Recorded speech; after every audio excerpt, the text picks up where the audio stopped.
Tracy Larkins, Chris Mitchell. Tracy Larkins, Chris Mitchell. These guys know sports. Wise guys. These guys know sports. Wise guys. Tracy Larkins, Chris Mitchell. These guys know sports. Yeah. These guys know sports. These guys know. And welcome to Wise Guys. These guys know sports. Live here on the Worldwide Sports Network on this Wednesday, November the 24th. Everybody remember going to follow Wise Guys on Twitter at WiseGuys_H. Also on Facebook, Wise Guys. And be sure to follow Wise Guys on Instagram at These Guys Know Sports. I'm Trey Larkins, your host. It is Thanksgiving Eve. You in the house. We're going to be talking some sports here today on Wise Guys Sports. I got Lakers Nation host and senior writer and podcast host of the NBA Front Office Show, Trevor Lane. He will be joining Wise Guys here in a bit, talking some Lakers basketball.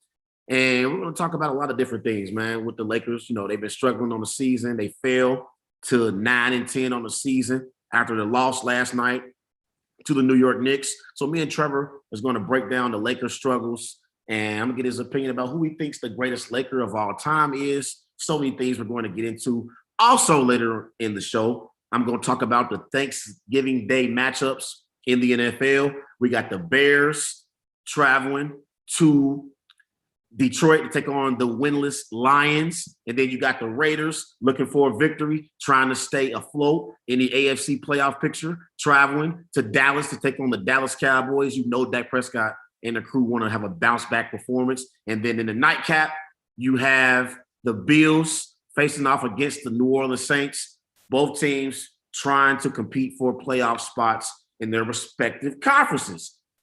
But let's start off in the NFL, and I want to start off in the city of brotherly love in Philadelphia.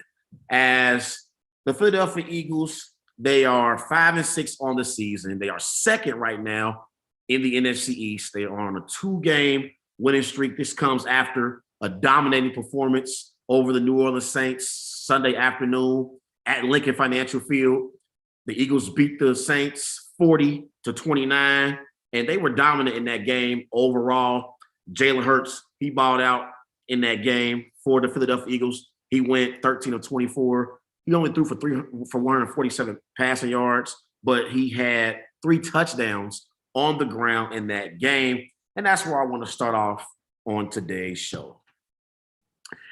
I went on record a few weeks ago in the immediate aftermath when the Philadelphia Eagles, they lost in the Thursday night matchup in week 6 against the Tampa Bay Buccaneers.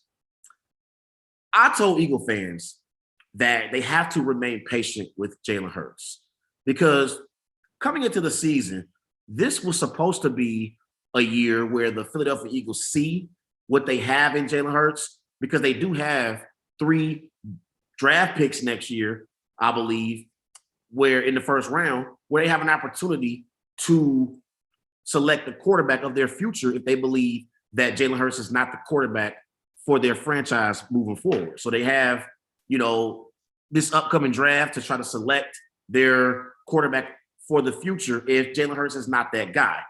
But after watching Jalen Hurts play against the Tampa Bay Buccaneers in week 6, I said that Eagles fans need to remain patient with Jalen Hurts. And we know the Philadelphia fan base is not patient. They don't really wait around for players to develop. They expect instant results, quick, fast, and in a hurry.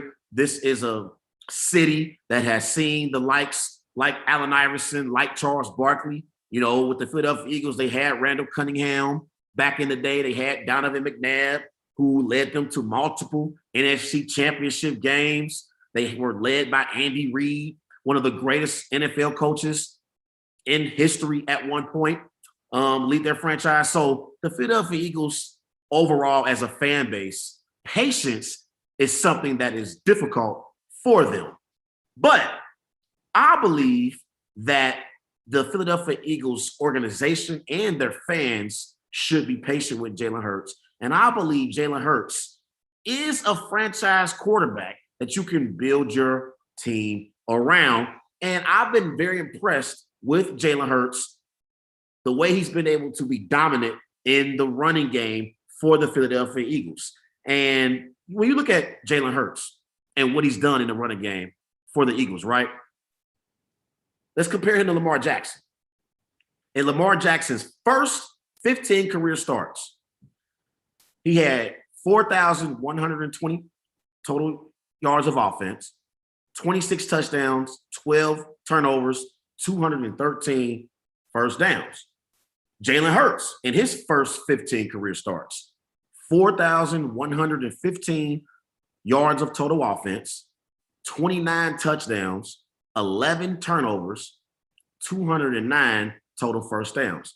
I say all that to say, you saw how the Baltimore Ravens and John Harbaugh was patient with Lamar Jackson. I believe the Philadelphia Eagles need to have the same attitude when it comes to Jalen Hurts as their franchise quarterback. I believe he is a quarterback that you can win with in the NFL. Now, look at Jalen Hurts back even in his college days. In college, Jalen Hurts, he had 80 touchdowns, 20 interceptions. He had 9,477 total yards. He completed 65% of his passes at the collegiate level. He was a winner in college. He got the Alabama Crimson Tide to the national championship game in 2018. Although he did get replaced by Tua in that game, he got them to the national championship game. And then you saw him transfer to Oklahoma in his senior season. And that year, he played at a very, very high level. He had 32 touchdowns, 8 interceptions. He completed 70% of his passes at the University of Oklahoma. This is a university that had the likes of Kyler Murray. They had Baker Mayfield at one point, and Jalen Hurts stepped right in and he performed at a high level at Oklahoma and had the Oklahoma Sooners in position to compete for a national championship. I've watched Jalen Hurts since he's been in the NFL, and I've been paying attention to how dominant he is in the running game. And let's talk about the first 7 games of the season for the Philadelphia Eagles compared to the last 3 games. And this is a credit to Nick Sirianni and the Philadelphia Eagles coaching staff. The first 7 games, their run play percentage was 32%, was ranked 30th in the NFL. The last 3 games, their run play percentage is 62%, and it's ranked first in the NFL. Running back carries per game. The first 7 games, it was 14, which was ranked 32nd in the NFL, dead last. The last 3 games, running back carries per game is 30 per game, and it's ranked 2nd in the NFL. Let's talk about rushing yards per game. The first 7 games of the season, they had 117 rushing yards per game, which was ranked 15th in the NFL. The last 3 games, they are rushing for over 209 rushing yards per game. That's ranked first currently right now in the NFL. So I want to give a lot of credit to Nick Sirianni and the Philadelphia Eagles coaching staff because they are doing a hell of a job putting Jalen Hurts in positions to be successful. And you see Sirianni building this offense around Jalen Hurts and playing to his strengths. Sirianni, he was the offensive coordinator last year in Indianapolis with Phillip Rivers. And I believe at the beginning of the season, you saw Sirianni want to build this offense in the passing game and have Jalen Hurts be a quarterback who drops back to pass, 25, 30 times a game. And that was their formula on how to win games in the early part of the season. It didn't work out for the Philadelphia Eagles.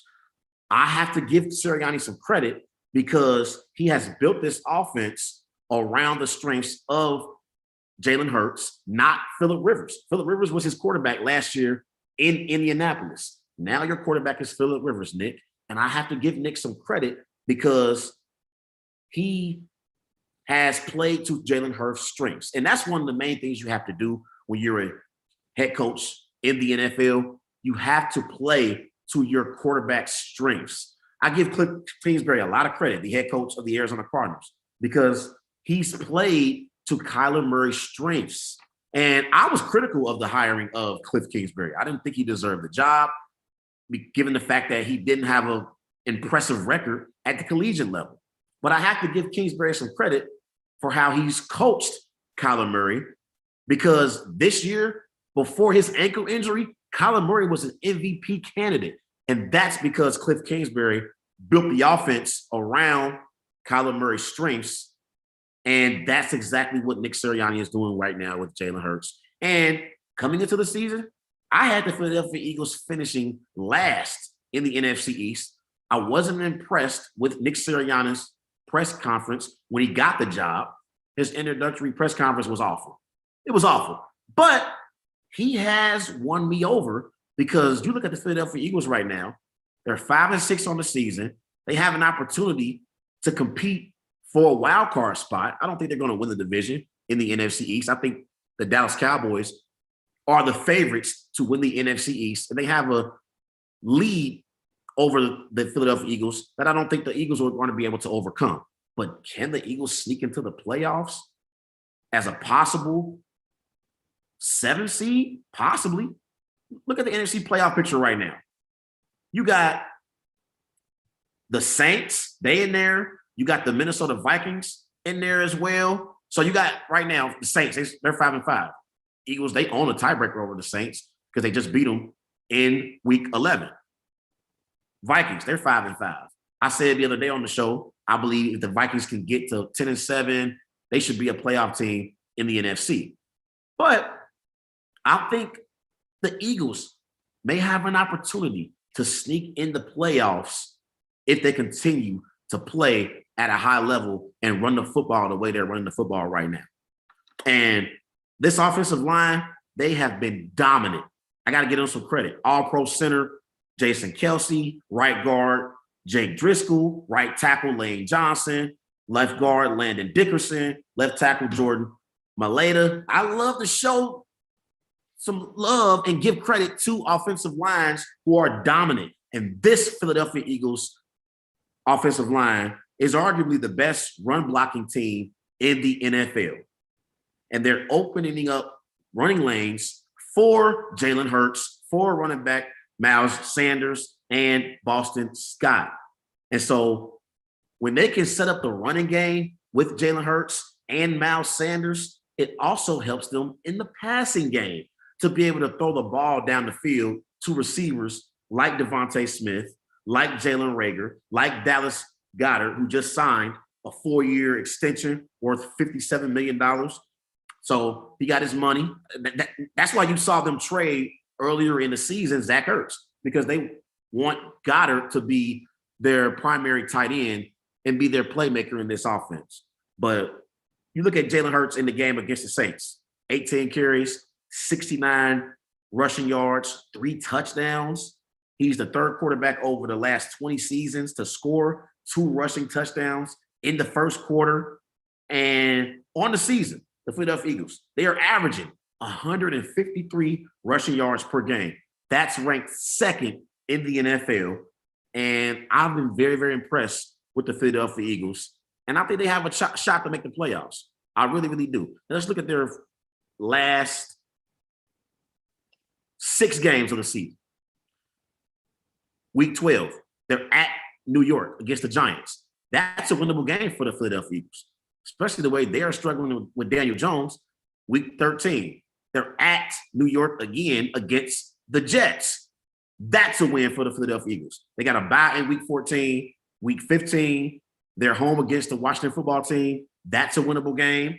Week 16, they have the Giants in Philly.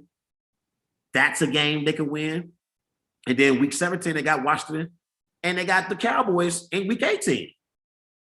I can see the Philadelphia Eagles possibly finishing 9-8 and maybe sneaking into the playoffs in the NFC, because when you look at the NFC is very top heavy with the Packers, with the Cardinals, with the Cowboys, with the Bucks, with the Rams. After those 5 teams, there is a significant drop off, and the other teams at the bottom of the playoff bracket aren't very good. Like the Eagles, they just beat the New Orleans Saints. The Minnesota Vikings, they are inconsistent. Although I do believe in their talent. They got the best duo at receiver in Adam Thielen and Justin Jefferson. And again, I said it on the show the other day, Kirk Cousins is having an MVP caliber season. But who are they competing against in the NFC? Like the Falcons? Give me a break. They just got blew out on Thursday Night Football against the New England Patriots. Carolina with Cam, maybe they can sneak into the playoff picture. But I think the Eagles have a legit chance to sneak into the playoffs as a wild card team and possibly be a sleeper come playoff time. It can happen. It can happen. So those are my thoughts on the Philadelphia Eagles and how they are playing right now. They're playing some great football, and they have a shot to make the playoffs. Everybody remember, go and follow Wise Guys on Twitter at WiseGuys_H. Also on Facebook, Wise Guys. Be sure to follow Wise Guys on Instagram at These Guys Know Sports. Let's talk about the Seattle Seahawks. As in Week 11, the Seattle Seahawks, they lost to the Arizona Cardinals. Cardinals beat the Seahawks 23-13. And in that game, let's look up the stats for this particular matchup. Colt McCoy, he went 35 of 44, threw for 328 passing yards, 2 touchdowns. Russell Wilson, he struggled for the second consecutive game after returning back from injury. He went 14 of 26. He threw for 207 passing yards, no touchdowns, no interceptions for the second game in a row for Russell Wilson. Not one passing touchdown. And so for Russell Wilson and Seattle, they have lost 3 straight games. And Russell Wilson, he lost 3 straight starts within a season for the first time in his career. First time in his career where he's lost 3 straight games where he started. The Seahawks, they are 3-7 on the season. This is their worst record through 10 games since 2009. So, Seattle, we have a problem. I've been watching the Seahawks closely this season because you remember in the offseason, fresh off a 12-4 season, Russell Wilson, he voiced some frustrations with the Seahawks organization. His agent even went far as to list 4 teams that he would accept a trade for. Him and Russell Wilson would accept a trade to if the Seahawks decided they wanted to move on from Russell Wilson. His agent listed 4 teams. I couldn't believe it. I've never seen anything like it where a franchise quarterback has his agent list teams that he would be open to being traded to.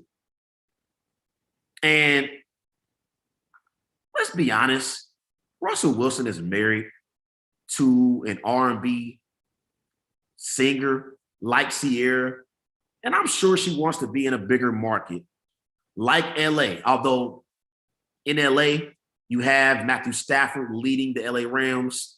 With the Chargers, you have Justin Herbert as their, franchise quarterback. But look at New York with the Giants. The Giants, they aren't sold on Daniel Jones being the guy. So I'm sure Ciara would love for her husband, Russell Wilson, to play in a bigger market like New York, like LA, maybe even Miami, like Atlanta, maybe. Matt Ryan, I think he's on his way out of Atlanta. Pittsburgh, I think Roethlisberger is washed. I think the Steelers need to figure out what they're going to do at quarterback, and you pair up Russell Wilson with Mike Tomlin. I think that would be dynamic, and I think that's a team that could win a Super Bowl, especially with that defense that they have on the other side of the ball, and they're led by Mike Tomlin. We know Mike Tomlin is one of the best coaches in the NFL, and, he's has the Pittsburgh Steelers in contention every season. You look at the Pittsburgh Steelers under Mike Tomlin, they have never had a losing season at no point in his coaching career. But when I look at Russell Wilson, I was looking closely at the situation because of all the turmoil in the offseason. But when I look at the Seattle Seahawks team, what exactly do they do well besides Russell Wilson making something out of nothing and making heroic plays in the passing game? The defense, they just let Colt McCoy pick them apart in week 11. Colt McCoy, he had over 300 passing yards. He went 35 of 44, 2 touchdowns. And you looking at this matchup, right? I think Cliff Kingsbury, knowing they were going up against the Seattle Seahawks defense, who has been awful so far this season, I think they had the mindset, hey, let's give Kyler Murray an extra week of rest on that ankle because we have a bye week in week 12, and we're going up against the Seattle Seahawks, one of the worst defenses in the NFL. I think their mindset was, we can win this game with Colt McCoy. The Arizona Cardinals, their offense, they had 413 total yards of offense against the Seattle Seahawks defense. Defense is supposed to be your signature, Pete Carroll.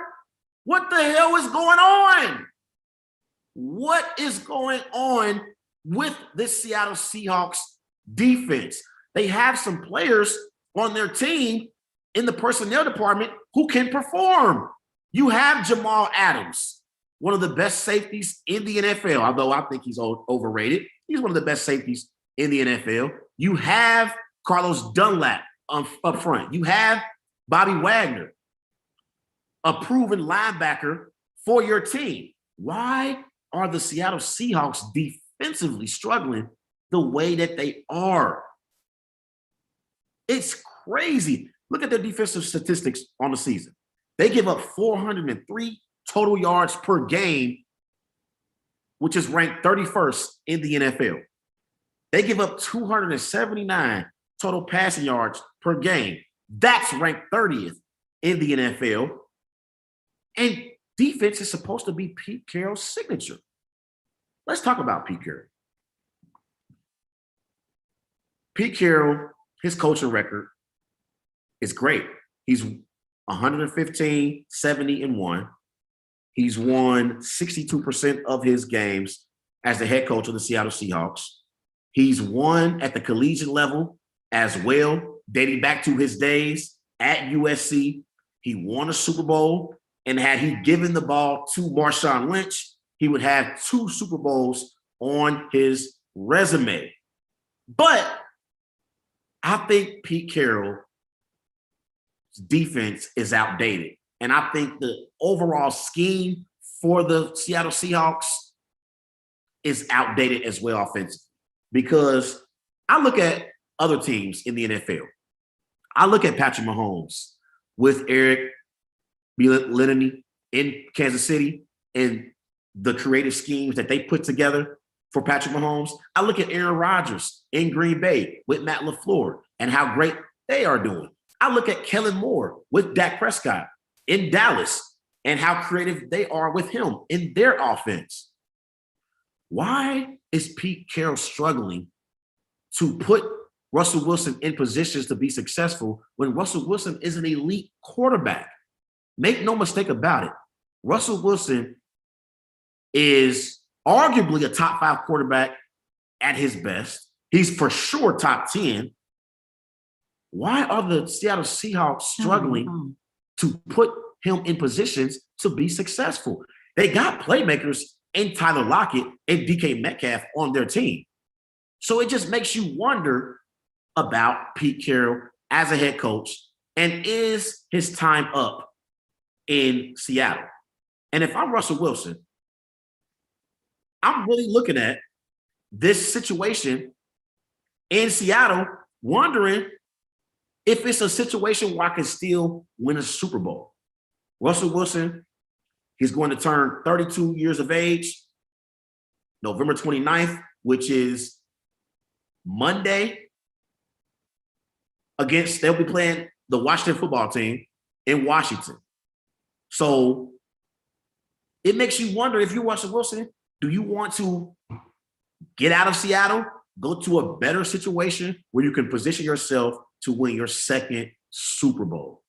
I think these are questions that Russell Wilson should be talking about with his wife, Sierra, and his agent, and wondering if it's time to get the hell out of Seattle. Because the Seattle Seahawks, they are not the same contender that we have seen in previous years. And I think the Pete Carroll, Russell Wilson marriage has ran its course. And I think it's time for the Seattle Seahawks to part their ways with Pete Carroll for sure. And if they're not going to trade Russell Wilson, try to bring in a coach who can put Russell Wilson in positions to be successful, because he should be having the success that Patrick Mahomes is having in Kansas City, that Aaron Rodgers is having in Green Bay, that Tom Brady is having in Tampa Bay, that Dak Prescott is having in Dallas. It is inexcusable for how bad this Seattle Seahawks offense is looking right now. And I think Pete Carroll, his time has come to an end in Seattle. And I think if the Seahawks organization want to part ways with Russell Wilson, I think they need to consider drafting a quarterback in this upcoming draft. I do. Everybody remember, go and follow Wise Guys on Twitter at WiseGuys_H. Also on Facebook, Wise Guys. And be sure to follow Wise Guys on Instagram at These Guys Know Sports.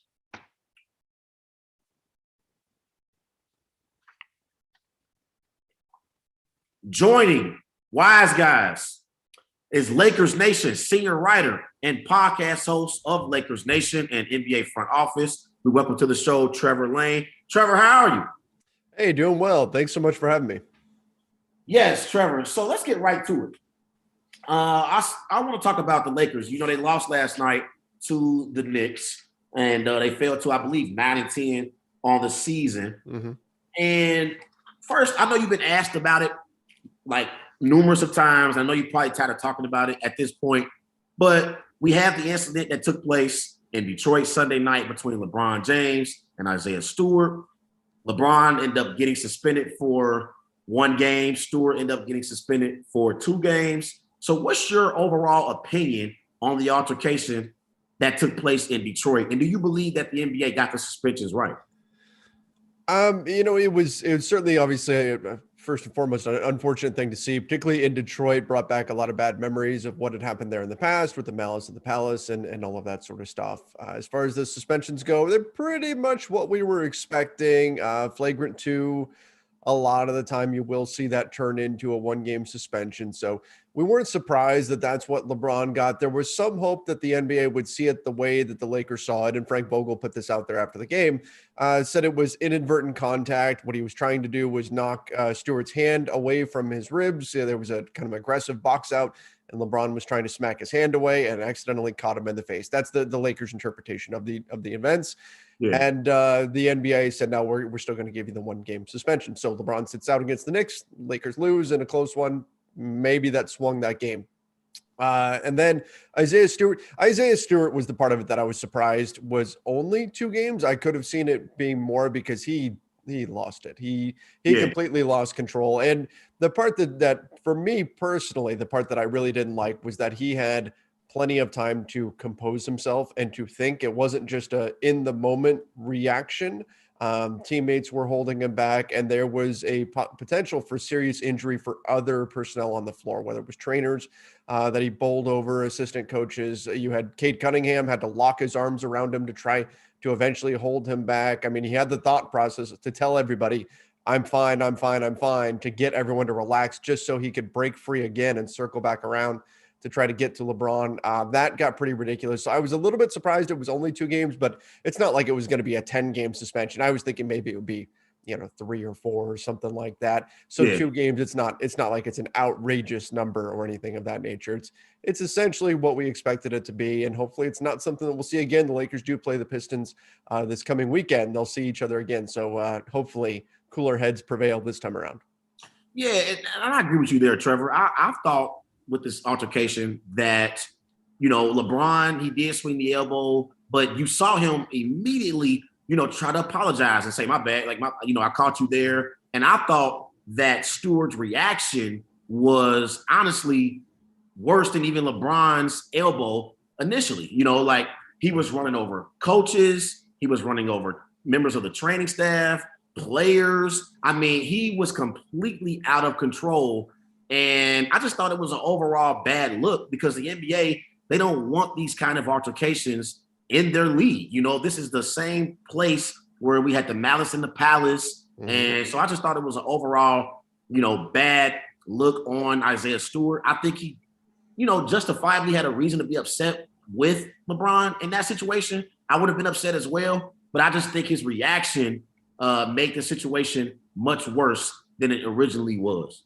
Oh, sure. Yeah, absolutely. I mean, the reaction was not great. Again, I can understand being upset in the moment, in the heat of the moment, right when it happens. Look, he got a number of stitches in order to close the cut that was on his eyebrow. So it's not like it didn't hurt. It's not like it was a nothing blow or something like that. Obviously it hurt and he knew he was bleeding, and sometimes that can change your demeanor, but he had time, and an initial bout of, I'm angry at you, and him being upset, I can understand, but he had plenty of time to calm down, to think, to process the situation, and still chose to continue going right after LeBron and the Lakers. And to me, that's just that can't happen in this league.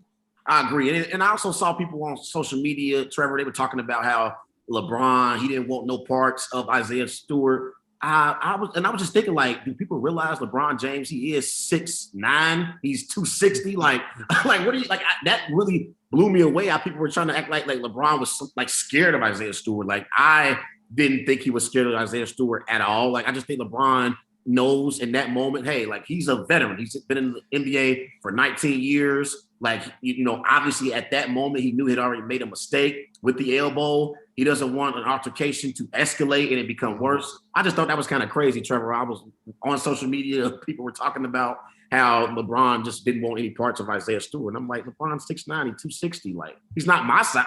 I'm 5'6", Trevor. Like, he's not 5'6". Like, come on now. Like, yeah, I mean, what if you're complaining about that? If you're saying, oh, he wasn't tough in that situation, or whatever word you want to use.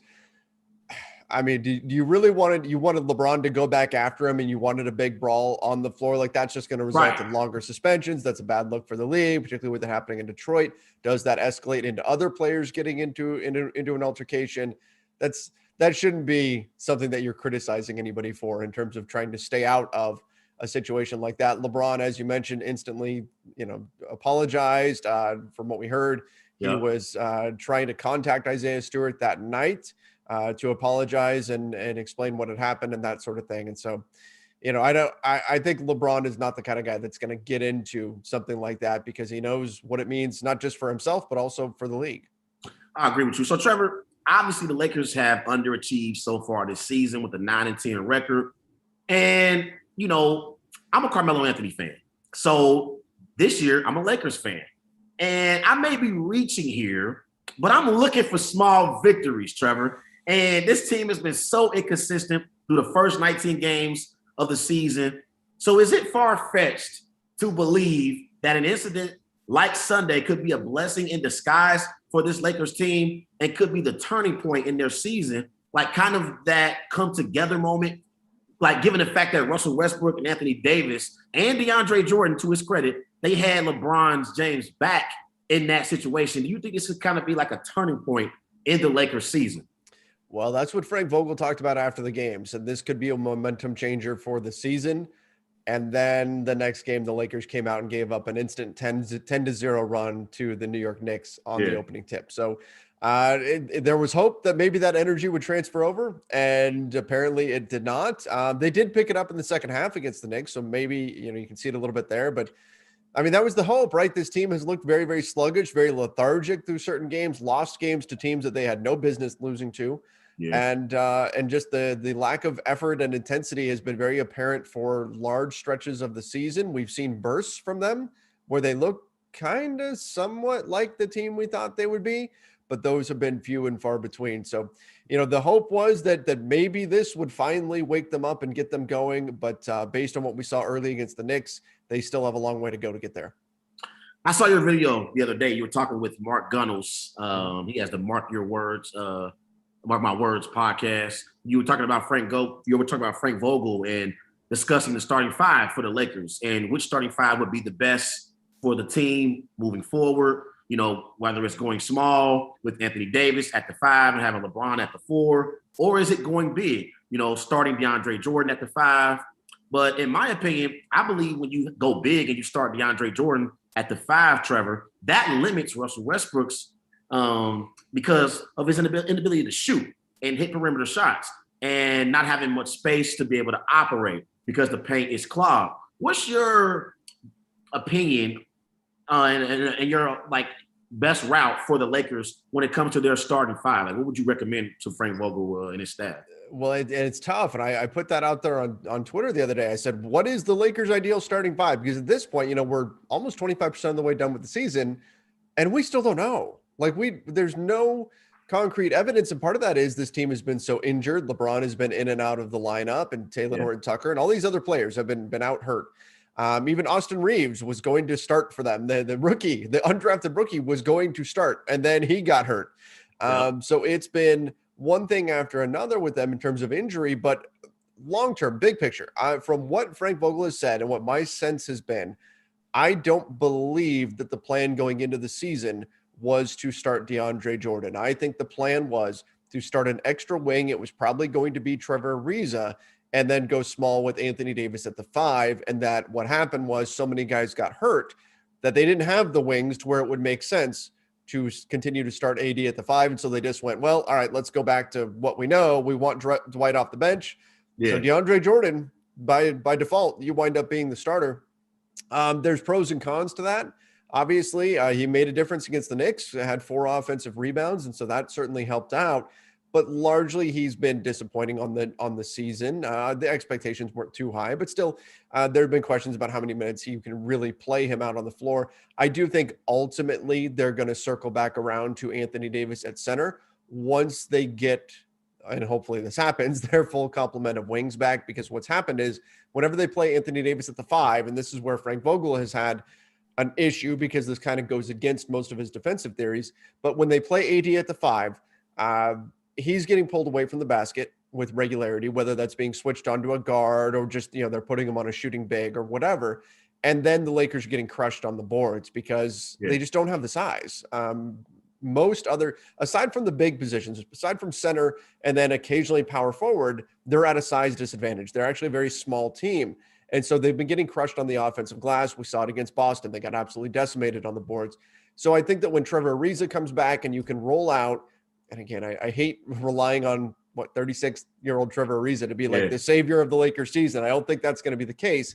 But in terms of being able to compete on the defensive end, I think the Lakers' best shot is Anthony Davis at the 5, LeBron and Ariza at those wing positions, then whoever you want to put in the backcourt alongside Russell Westbrook.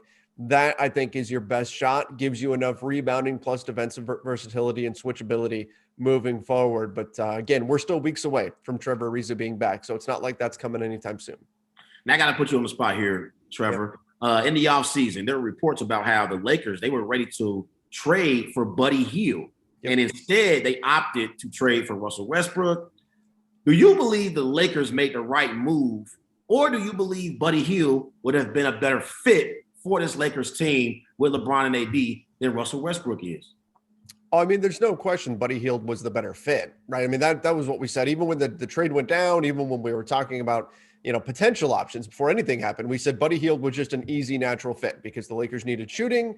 Their big problem against the Phoenix Suns in the first round last year was their lack of shooting. The Suns would just pack the paint, leave their shooters wide open, and the Lakers couldn't hit anything. I mean, KCP, Kentavious Caldwell-Pope, was the best shooter on the team last season, and he shot like 19% in the playoffs. Kyle Kuzma was like 17%. They couldn't hit anything. Now, all those guys have been great so far this season for Washington. Hindsight being 2020, I think at this point we can probably say the best path would have been nothing, would have been just bringing back everybody from the season before. I mean, if you look at it in terms of depth, in terms of versatility, if they had Caruso and KCP and Kuzma and heck, even Montrezl Harrell, those guys still in the mix, especially with their lack of big wings, you could certainly use Kuzma in there. And maybe you still pick up Carmelo Anthony on a veteran minimum deal and you have some more peripheral moves. That probably would be the preferable option right now. I understand why they went with Westbrook, but the domino effect in terms of everybody else just about having to be a veteran minimum really hurt the Lakers. If the decision was made that they were making a trade one way or another, I mean, Westbrook's been pretty rough for certain stretches, but the Lakers' goal for the last 3 years really has been 3 stars. That's been their plan for years. It's been get 3 stars. And so I understand why they went the way that they did. And I still think long-term Russell Westbrook can affect winning to a greater level than Buddy Hield can.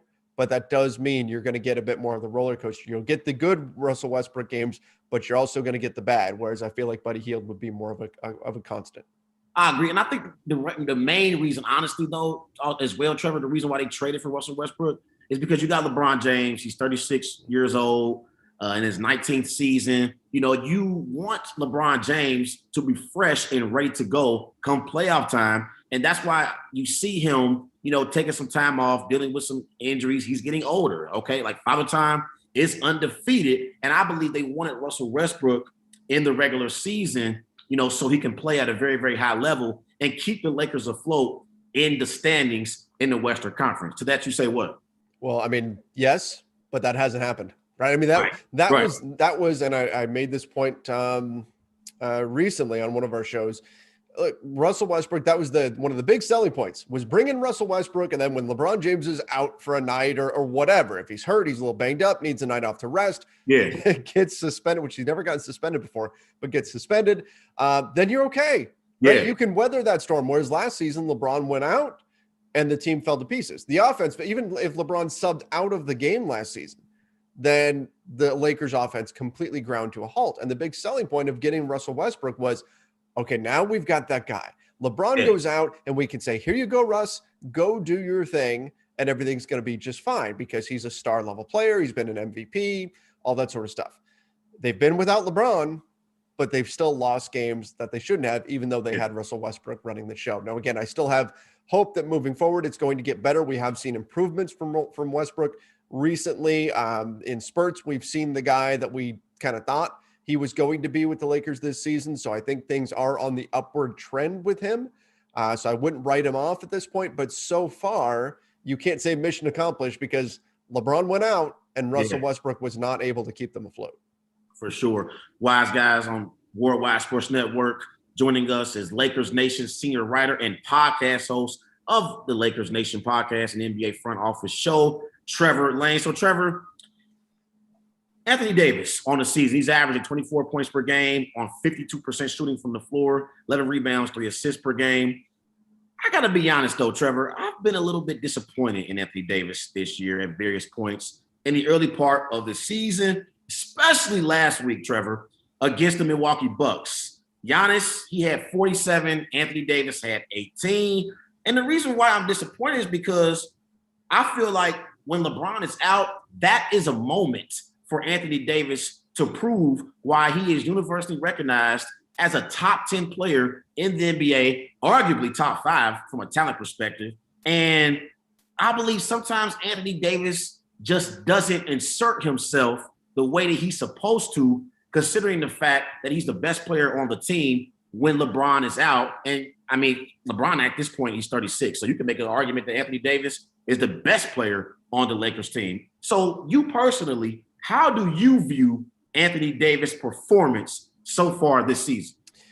Yeah, I mean, I understand the disappointment with him. When you look at his stat line, you go, okay, this is pretty much in line with what he did for his career. I mean, 24 and 10, that's pretty good. Blocking over 2 shots per game. He's getting some assists, shooting over 50% from the field. It's hard to complain about that. But then when you dig a little deeper, you see where he's actually struggling. And that's just compared to the high bar that he set. We always are going to think back to the 2019-2020 championship Anthony Davis, that guy that was a monster. I mean, he looked like an MVP, a league MVP in the playoffs. He was absolutely incredible. And what's happened is you've seen The defense maybe fall off a little bit. Now, some of that could be team related because this team defensively is not what the Lakers have been historically. So rather than have to clean up a few things here and there, one guy say gets burned on the perimeter and Anthony Davis can come over and help, but that's more of a rarity. Now he's kind of being relied on to deal with everything, which defensively they've been a mess. Yeah. So that's put him in a little bit of a tough spot. The team defense has been not as good, but still, I mean, we've seen Giannis Antetokounmpo go right into Anthony Davis's chest and score over him. We've seen other players do that as well. Jason Tatum did that to AD when he got switched onto him. Tatum had no fear of him. Now we've also seen flashes of the really good Anthony Davis. We saw him, Cade Cunningham. Blocked him once on the perimeter, blocked him again going to the basket. Like, that's the versatility of Anthony Davis in a nutshell. He's a big who's a rim protector, but he can also defend on the perimeter almost like a guard would. So that's the upside. But yes, the defense hasn't quite been where it needs to be. But the big problem, and this is the key here for him, it's been the jumper. He's shooting 19% from three for the season, and that's not enough to get the job done. Not to be a floor spacer. If you're shooting 19% from behind the arc, teams aren't going to care if you're standing out there. And that's the big thing in terms of floor spacing. Teams have to care that you're out there. If they don't, then nobody's going to defend you. You're going to wind up with a very packed paint, which is what the Lakers have been seeing so far. Free throw percentage also down to 74%. This guy's an 80% free throw shooter for his career. Yeah. So the shot has been the biggest concern. The defense, I think, as the team defense gets better, his defense will also get better. The team defense has just been so poor that he's looked worse there, and there have been some individual matchups where he hasn't quite looked as good. But yeah, he's one of those guys where even when he's good, you think, man, he could be even better though if he just did X, Y, and Z. I don't know if that's ever going to be the case with him, if he's ever going to really hit that next level consistently. He's still a really good player, but certainly a bit of a disappointment so far, particularly when we look at those percentages. I want to talk about Frank Vogel for a second, Trevor. He's in his third season as Lakers head coach. He won an NBA championship in the bubble in 2019. They lost in the first round to the Phoenix Suns last year, but he's a proven coach at the NBA level. He's won, in Indiana with the Indiana Pacers, but quietly though, this is very quiet, Trevor. I've heard rumors about his job status, and I think it's absolutely ridiculous. Do you believe Vogel is to blame for any of the Lakers' early season struggles? Yes, but everybody is, right? I mean, I see a lot of people that are angry, that are upset, that are frustrated. And this is part of this is, I host the Lakers Nation post-game show where after every game, fans come in and they're talking directly to me. We go over stuff. And so there's a lot of fans that are frustrated with Frank Vogel, but there's just a lot of frustration in general. And so what tends to happen is that the coach is kind of the lightning rod for that, right? He's the one that gets most of the frustration taken out on him, because that's the easiest thing to see, right? Aside from a player shooting poorly or making a big mistake on the floor, the easy thing when you're watching at home is to see, oh, this player's on the floor. I would rather it be that player. The coach is doing a bad job. That must be what's happening here. Or the offense isn't working right. It's the coach, right? So I think that Frank Vogel shares some of the blame here, but it's not all on him. The rotations have been clunky. There's no question. There have been some substitutions that probably shouldn't have been made, pulling a player who's got the hot hand, and because that was the way the rotation was supposed to go at that time, rather than adapting and saying, okay, this guy's got it going, I'm going to leave him in. Stuff like that over the course of the season. The offense just looking very, very clunky. It was very reliant on LeBron, the defense not being there. But at the same time, like, you took Frank Vogel, this defense first head coach, this guy who's won an NBA championship with a very good defensive team, had the top rated defense last season.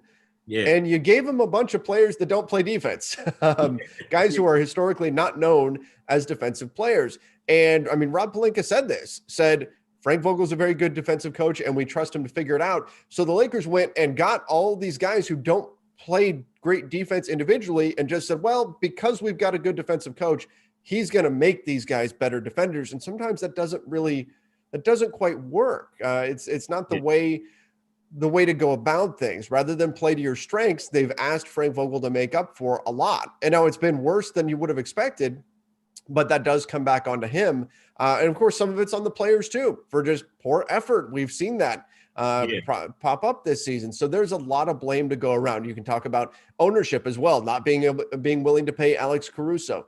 There's a lot of blame right now And it's not just Frank Vogel. It's a lot of different things. The injury bug plays a role too. But that being said, is Frank Vogel on the hot seat? Probably, because when you look at stuff like this, the easiest thing to change is the coach. They only give him a 1-year extension. So before, if the Lakers are thinking, man, what is going on? We need to change the course that we're on right now. The knee-jerk reaction is to change out the coach. And that doesn't necessarily mean it's all his fault, but sometimes changing the coach can shock a team into success. We saw it with the Atlanta Hawks last year. So I do think that if there is a major change made, if the Lakers do continue to struggle, especially once they get healthy, potentially Frank Vogel could wind up being on the hot seat just because this is typically what NBA teams do. I don't think he's a bad coach. I think he's in a tough spot. I think the Lakers have asked a lot of him. I'm not saying he's been perfect, but I would not be surprised if, a few weeks from now, they're still in this spot that they're in at the moment, if we start hearing more rumors about Frank Vogel potentially being on the way out. The one caution that I've said to everybody who's brought this up, who are you bringing in? If you're going to get rid of Frank Vogel, who takes over for him? Is that, Phil Jackson's not coming back out of retirement. Who is it that's going to take over and run the ship for him? Because the grass isn't always greener on the other side. But we'll see what the Lakers ultimately decide to do here.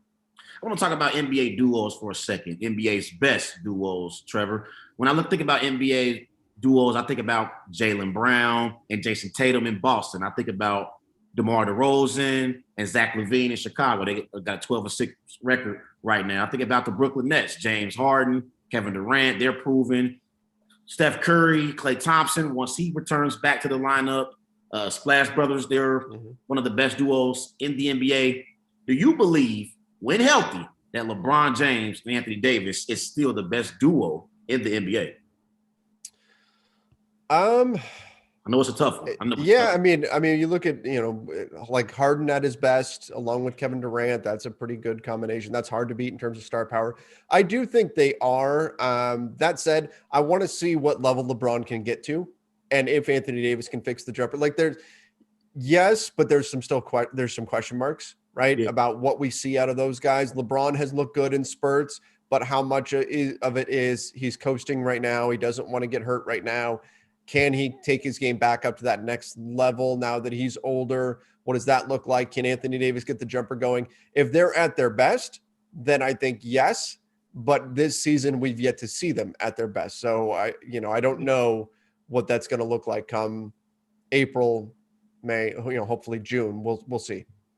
Sitting there with Lakers Nation senior writer and podcast host of the Lakers Nation podcast and the NBA front office show, Trevor Lane. Trevor, let's talk about the Lakers competition in the West, shall we? The Warriors, they are leading the Western Conference right now at 15-2, and Steph Curry is the favorite to win NBA MVP. Do you believe that the Warriors are the Lakers' biggest threats in the Western Conference? I mean, right now the Lakers have got to figure out things for themselves before they start worrying about other teams. They've got a lot to work on their own team. But yes, in the Western Conference right now, the Warriors are playing better basketball than anybody else. The Phoenix Suns are right there again, 14-3. My goodness, they've been tremendous, but the Warriors have been on another level compared to everyone, even Phoenix. And the scary part is they are getting Klay Thompson back in the next few weeks, which is great. I mean, I love it when players come back from injury. You hate seeing guys miss time, particularly a great player like Klay.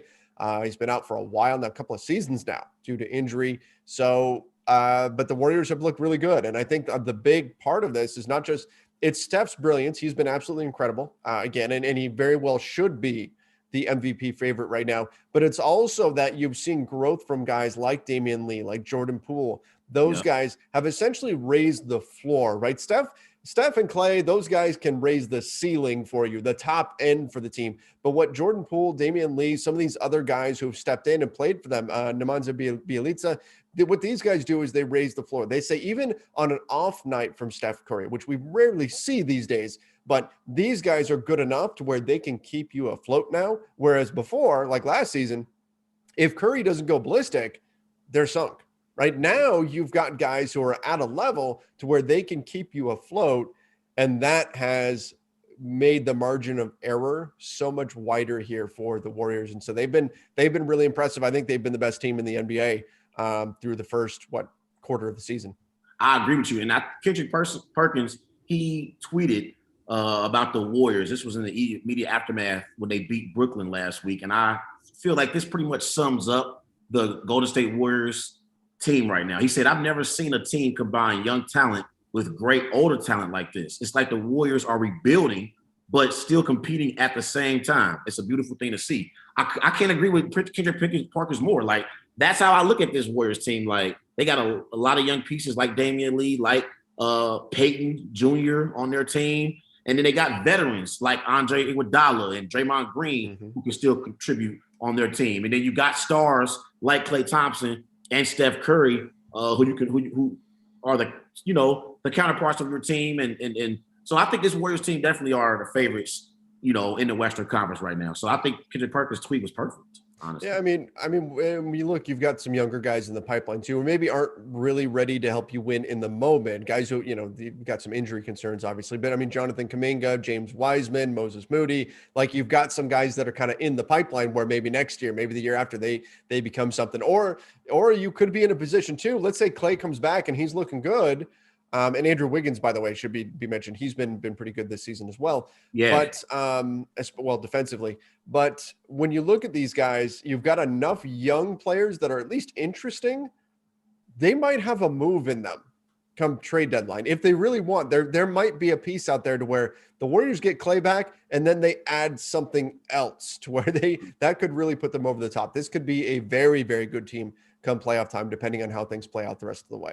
Maybe they trade for Karl-Anthony Towns. I would love to see Karl-Anthony Towns paired up with Steph Curry and Klay Thompson and go to state. I think that would be great to see and must-see TV and would make the Warriors legit favorites. They're already favorites in the NBA right now, but with Karl-Anthony Towns and Steph Curry and Klay Thompson, it would be crazy. So let's talk about the Eastern Conference real quick. Trevor, I got a few more questions for you. Coming into the season, the Brooklyn Nets with Kevin Durant, Harden, and Kyrie, they were considered the favorites. But without Kyrie Irving, the Nets, they are 13-5. They are still first in the Eastern Conference right now. So do you believe they are still the favorites to come out of the East despite not having Kyrie? Yeah, they got off to a bumpy start, but it feels like they've kind of righted the ship a bit. Their offense was incredible last season, particularly come playoff time. As long as they had two of their big three healthy, they were all but unstoppable. Offensively, you saw at one point in the playoffs, they were shooting 50, 40, 90 as a team in the playoffs, which is, ridiculous. I still think they are the favorite. They got off to a rough start. And a lot of people were saying, oh, maybe this isn't it. This team doesn't have it. Yeah. As time goes on, they're starting to show that, yeah, we are still those guys. The Miami Heat have been really impressive in the East as well. And so I think they are a legit competition for the Nets, but Kevin Durant is incredible. James Harden, as he gets his legs under him, he's been getting better and better. So when all is said and done, when the dust settles, I do think this team is still going to be the team to beat in the East. The Milwaukee Bucks obviously can't count them out either. They're the reigning champs. But I think it's going to go through Brooklyn, health allowing. I really think they would have been the team to come out of the East last season had injuries not hit them so hard come playoff time, and probably hoist the championship trophy last season had, again, injuries not hit the way they did. So if they're healthy, I'd still say the Nets are the favorite. I want to get back to LeBron real quick, and let's talk about LeBron's legacy. What would a fifth NBA championship mean for LeBron's legacy, and where do you rank him amongst the all-time NBA greatest players on your personal list, Trevor? I mean, LeBron, if he were to get that fifth championship, it just reignites the Jordan debates, whether or not he's truly the greatest of all time. And yeah, here's the thing. There's a little bit of futility in that, right? Because no matter what happens, no matter what LeBron does, if he could win MVP this year, and I'm not saying this is what's going to happen, but he could win MVP this year, win an NBA championship, and then be on the verge of taking the all-time scoring number, and you would still have people who say, it's not him. He's not the greatest of all time. It's still Michael Jordan, because at this point, we've been saying Michael Jordan is the greatest for so long that it's a knee-jerk reaction. It's like if somebody says, what's 2 + 2? 4. Who's the greatest basketball player of all time? Michael Jordan, right? There's not a lot of room. There's some people who might say, oh, no, it's actually Kareem, or actually it's this player, right? But there's not a ton of room for debate in there. So it's tough for him to take over that mantle of greatest player ever. I think he is right there in terms of what he's accomplished in this league, how long he's been in this league, what he's done, the level of dominance that he's had for so many years. A fifth championship would obviously just enhance his case, But like I said, if we're ranking all time, we're probably not going to be able to look at it objectively until 10 years after he retires. That's when you're going to get people, because he's very, very polarizing. So the people who really don't like LeBron, they're never going to say he's the greatest. Whereas once he's gone and he's not part of the NBA anymore, you'll see people start to come around on him. People who've been losing to him for years, that pain kind of fades. And then they'll start to be a little bit more objective about him. That's how it tends to go with star level basketball players, particularly who are highly polarizing ones. It's what we saw happening with Kobe as well. But to answer your question, where is he? I mean, he's a 1A, 1B situation with Michael Jordan. I know that's kind of a cop out. I probably still give the edge to Jordan just because of his career accomplishments and everything. And who knows what he would have done if he didn't take those seasons off in the middle of his career. But I'm still going to give the edge to Jordan at this point. But I mean, LeBron is right there, and he is absolutely incredible. And I mean, what an amazing talent to get to watch. I agree with you, Trevor. But last week I heard you say on the Sports Loud's Mouth with Earl and Speedy that Kobe is the greatest Laker of all time. And I 100% agree with you.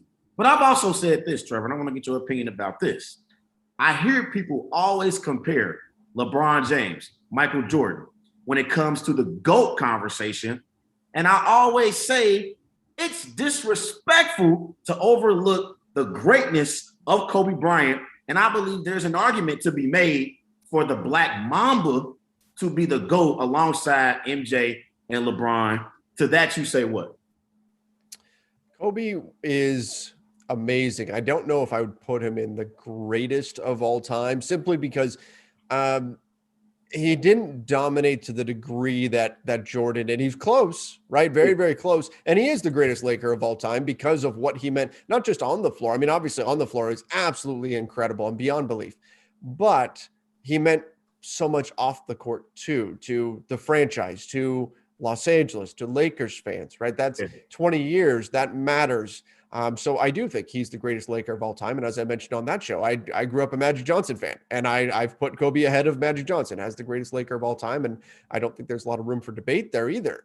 But as far as Kobe being the greatest of all time goes, Kobe, his 3 championships that he won with Shaq, people will discount that a little bit because he won with Shaq.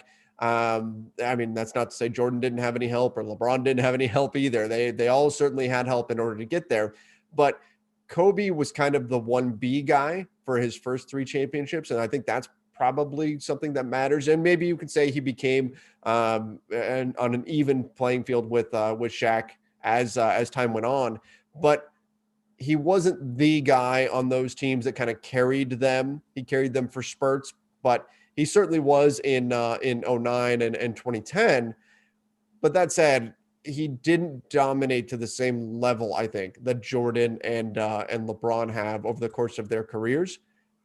But again, it feels gross even to try to say anything negative about Kobe Bryant, because he's absolutely incredible, amazing talent. And I loved getting to watch him over the entirety of his career. That was an absolute privilege. So it's hard to say anything negative about Kobe. I just don't have him quite in that same tier as those top 2. See, Trevor, this is how I look at it. I look at their supporting cast, right? I look at LeBron James in Miami. He had Chris Bosh, he had Dwayne Wade. Goes back to Cleveland. He got Kyrie Irving, got Kevin Love. Then he goes to LA and he's playing with a top 5 player talent-wise in Anthony Davis. Then you look at MJ, right? MJ played with Scottie Pippen.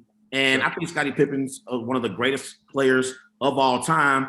But I also believe Scottie Pippen is a little bit overrated. That's just my opinion. And then you look at Kobe. Kobe did play with the great Shaquille O'Neal, but after Shaq left LA, Kobe played with Pau Gasol. Like, Pau Gasol, he's great, but I never looked at Pau Gasol as being like a player that could be in the Mount Rushmore conversation. Like, LeBron played with the 3rd greatest shooting guard of all time, played with Chris Bosh, who was a great player in his time. And then again, MJ played with Scottie Pippen.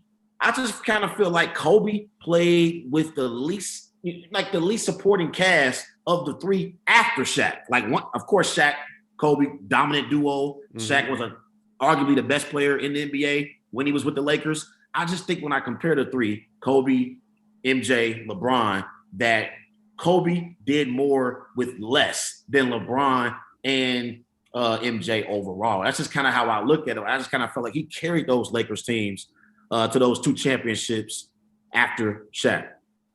Sure. I mean, like Powell obviously was amazing, and he's great. He's not the all-time great, or he wasn't winning MVP awards or anything like that, but he's an incredible player, and so Kobe did have him. But again, Kobe was so good in terms of just his will and what he was able to accomplish. The battle for Kobe was always himself against him. It was Kobe versus Kobe, right? Yeah. It wasn't so much Kobe against the Nets or Kobe against the Magic or even Kobe against the Celtics. It was against himself. How far can he push himself? How far can he push the human body? How can he get himself up at 3 a.m. to go train? Can he push himself farther, work harder than everybody else? And he did. And that's an incredible testament to just his willpower. And it's tough, but end of the day, I still just don't have him on that quite same tier, but he's right there. Like it's so close that I'm not going to say, oh no, he's not the greatest of all time, or he's not top. You've got people who say, oh, he's not top 5 or he's not top 10 or whatever. He's great. He's absolutely great. And the fact is, we've seen so many amazing players in the NBA. It's hard to quibble over, is this guy in the top 3 or the top 5 or the top 10 or whatever. These guys are all just amazing, amazing basketball players. And LeBron's incredible, Jordan's incredible, Kareem, Magic, Larry Bird, like all these guys that we can put into the mix are absolutely amazing. And so, I'm not going to fight too hard if you say Kobe's in the top 3 or if he's the number 1. You can make arguments for just about any of these guys. Agreed. 2 more questions for you. I want to talk about Carmelo Anthony for a second. Mm-hmm. He's my favorite player in the NBA, like I mentioned earlier, and I think he's having a great year so far and is a legit candidate for NBA 6th man of the year. He's averaging 15 points per game on 46% shooting, but more importantly, he's shooting 46 from 3-point range. I think he's playing his role at a high level right now for the Lakers. What do you make of his performance so far? Carmelo Anthony's been great. He's been in a rough season. He's been an unquestioned success for them. And when you look at what the Lakers have done with him out there on the floor in terms of his shooting ability, he's been the main floor spacer. It's not necessarily what we expected going in, but he's been the best 3-point shooter on the team. Now, last night against the Knicks, did not shoot that well, but overall in the season, been fantastic. Yeah. The Staples Center crowd has absolutely loved him. They've fallen in love with him immediately. Yeah. And he just gets red hot in an instant. His ability to hit shots over just about anybody is incredible. He's also been spoken of very highly by Frank Vogel as a leader in the locker room, a guy who's really taken to heart everything that they want to do defensively and bought in there. So he has been great for the Lakers. He's been an absolute bargain on a veteran minimum contract. And so look, he's been absolutely tremendous. And I mean, great pickup for the Lakers. There haven't been a lot of things that have gone right for the Lakers this season, but the signing of Carmelo Anthony has certainly been up there in terms of things that really worked out for them so far this year. Agreed. The 75th anniversary team was recently announced, and some players from this Lakers team were added on that list, including Russell Westbrook, LeBron James, Carmelo Anthony, Anthony Davis, but most notably missing from the list, Trevor, was Dwight Howard. And he wasn't too happy about being left off of the list. What's your thoughts on Dwight Howard being left off the 75th anniversary team list? I mean, I think he's certainly deserving. 3-time Defensive Player of the Year, multi-time All-Star. He's been in the running for MVP before. What I think that happens, though, is when you're doing a list like this, you kind of get there's an overemphasis on the now, right? And the lens that we're looking at the NBA through right now. So when you think of Dwight Howard, role player, comes off the bench, hustle guy, boxes out, rebounds, does the dirty work. That's Dwight Howard, right? Yeah. That's what he is at the moment. And so that sort of takes some of the shine off of what he was when he was at his best. And so we think of Dwight in the present and lose sight of what he really was when he was 26, 27 years old. So that changes the perspective on him a little bit. Whereas you've got some other guys who are really good right now they are going to get a little bit more credit. I mean, people even question whether or not Anthony Davis should be on the list over Dwight Howard, because Dwight was so dominant. I mean, brought a team to the NBA Finals in the Orlando Magic. So I think Dwight's certainly deserving, but the challenge is always, okay, Dwight's deserving, but who are you taking off? Right? Yeah. I mean, if the NBA, and I think that you've got a better argument to say the NBA could have gone retroactive, and rather than just say our 50 greatest, which we did for the 50th anniversary, we're going to remove some of those players and add on some of the more modern current players, then it's a little bit easier. But when you say, okay, the last 25 years, we only are adding 25 players to this list, that's where it gets a little more difficult, right? Like, who are you taking off and saying this player is not as good as Dwight Howard? Like, there's so many deserving players that it's hard to remove anybody, no matter what. I guess what I'm getting at is, no matter what you do, if you want to put Dwight on, somebody else is going to feel slighted, and somebody else is going to have a strong case for why they should have been on the list. Agree. I mean, is he 8-time All-Star, Trevor, 5-time All-NBA first team, 3-time NBA Defensive Player of the Year award winner, 4-time NBA All-Defensive First Team. I mean, he was dominant. I think the stops in Atlanta, Charlotte, and Washington really, really hurt his career, because when he was with the Orlando Magic, he was arguably the best player in the NBA, definitely the best big man in the NBA at that particular time. And I just think those stops with the Hawks, Hornets, Wizards really, really hurt Howard overall. But I think he deserves to be on the list. But I do agree with you. Who do you take off? It's just so many great players on the 75th anniversary team. It's tough. It's definitely tough for sure. Yeah. Yeah. And when you look at Dwight and kind of how this has all gone to, we also have to remember that the NBA underwent major changes, particularly at his position. What centers were expected to do has changed so much compared to when he came into the NBA. To now essentially, if you can't shoot threes, if you're a center, post-ups aren't really a thing anymore. Now that we've got advanced analytics and all that. I mean, depending on the player, yes, you still see them, but it's not like back in the day. It's not like 2000 when you post up Shaq and you just throw the ball into him and you let him go to work. And a number of teams around the NBA operated out of the post. You don't do that anymore.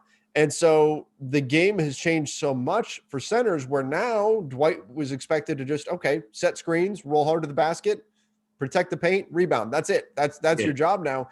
That's a tough transition to make. Now, he has made it, and to his credit, he transitioned into being a role player later on in his career, but the entire game changed around him mid-career, right? So that's another thing that we have to factor in with Dwight that was not easy to adjust to. And that's part of why we saw him have all these different stops with different teams, because he struggled at first to keep up with a very quickly changing game. Like, if you go back and you look at a game from 15 years ago, even, it almost looks like a different sport. The way the offense runs is completely different. Defensive schemes completely different, and rules have changed too. But yeah, that's something that Dwight had to deal with mid-career, which is not easy. For sure. Lakers Nation senior writer and podcast host of the Lakers Nation podcast and NBA front office show, Trevor Lane. Trevor, I appreciate you coming on Wise Guys on the Worldwide Sports Network this morning. Before we get out of here, what's your favorite Thanksgiving dish? Oh, pumpkin pie. Pumpkin pie for sure is top of my list.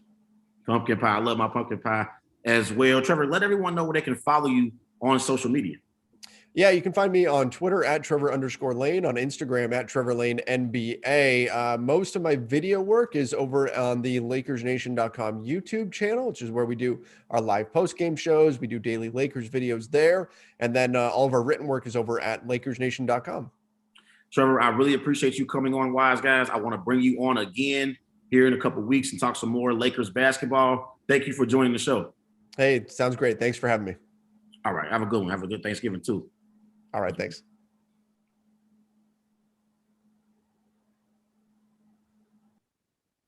That was Trevor Lane of the Lakers Nation podcast, senior writer for the Lakers Nation and NBA front office show. Trevor Lane, great time talking some NBA basketball with Trevor.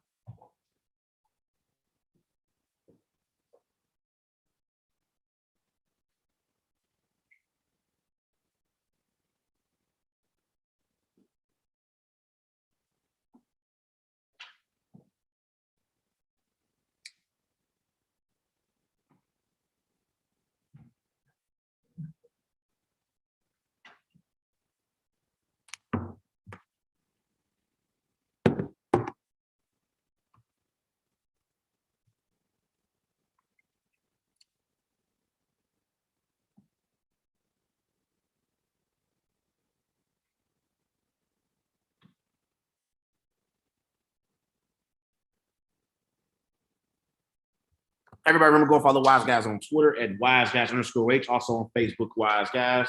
Be sure to follow Wise Guys on Instagram at These Guys Know Sports. Before I get out of here, I want to go over these Thanksgiving Day football games.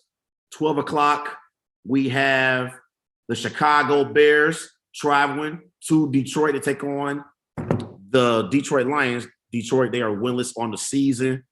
Bears, they're coming into the game with a 3-7 record. There are reports out of Chicago that Matt Nagy, if he loses this game to the Detroit Lions, he will lose his job.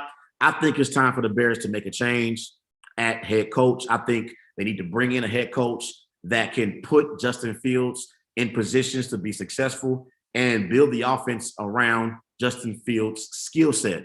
I think the Chicago Bears should be on the phone right now with Ryan Day, head coach of the Ohio State Buckeyes, and trying to convince him to come to Chicago and be the head coach for their football team. I think if you pair up Ryan Day with Justin Fields, they have the familiarity dating back to their days at Ohio State when Justin Fields was a quarterback. I think that is a situation that Justin Fields would thrive in. And I think the Chicago Bears would be contenders, not only in the NFC North moving forward, but in the NFC overall. In this matchup, I'm going to pick the Detroit Lions to beat the Chicago Bears in Detroit and get their first win of the season. Dan Campbell, he's been trying to get the Lions their first win of the season. He's been coaching his ass off, and he's been trying to win games. Last 2 weeks, they lost to the Steelers in Week 10. They lost in Week 11 to the Cleveland Browns. It was a close matchup. So Detroit, they are close. I think this is the week that they break through and beat the Chicago Bears in Detroit on Thanksgiving. I'm rolling with the Lions to beat the Bears 20-17 on Thanksgiving. Let's transition. Let's talk about the Las Vegas Raiders and the Dallas Cowboys.